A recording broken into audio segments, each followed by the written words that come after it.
அண்மைச் செய்தி.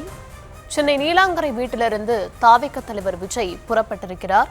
விவரங்களை தர இருக்கிறார் செய்தியாளர் ரேவதி.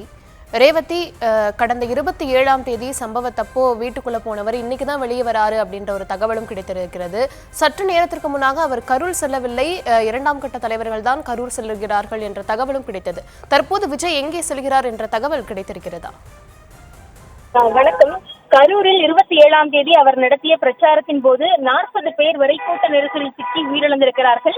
இதனைத் தொடர்ந்து தமிழக வெற்றிக் கழக தலைவர் விஜயும் சரி, அவரது கட்சியினரும் சரி, அந்த உயிரிழந்தவர்களையோ காயம்பட்டவர்களையோ மருத்துவமனையிலும் சரி அவர் வீடுகளுக்கும் சென்று சந்திக்கவில்லை, அவர்களுக்கு ஆறுதல் தெரிவிக்கவில்லை என்று தொடர்ந்து குற்றச்சாட்டு வைக்கப்பட்டு வருகிறது.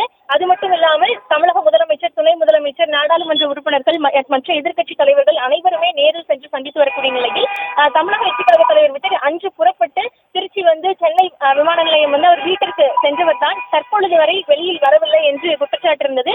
தற்பொழுதைய சூழலை பொறுத்தவரை சற்று முன்னதாக அவர் நீலாங்கரை இல்லத்திலிருந்து புறப்பட்டு பட்டணம்பாக்கம் நோக்கி இருக்கக்கூடிய சாலையில் புறப்பட்டு சென்று கொண்டிருக்கிறார். அந்த வாகனத்தின் காட்சிகளை நமது ஒளிப்பதிவாளர் பிரேம்நாத் காட்டும் கூடிய வகையில் நாம் தெரிந்து கொள்ள முடியும்.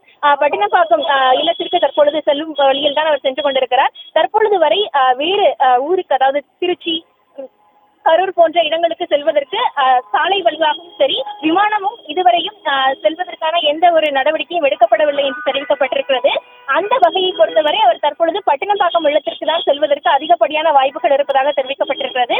குறிப்பாக ஆதவர்ஜுனா நீதிமன்றத்தில் அந்த கரூர் பாதிப்பில் பாதிக்கப்பட்டவர்களின் இல்லத்திற்கு நேரில் சென்று அவர்கள் ஒதுக்கியிருக்கக்கூடிய அந்த நிதியுதவி தொகையை நேரில் சென்று வழங்குவதற்கு காவல்துறையினரிடம் அனுமதி கேட்டிருக்கிறார்கள். பாதுகாப்பு கேட்டு நீதிமன்றத்தில் கொடுக்கப்பட்டிருக்கிறது.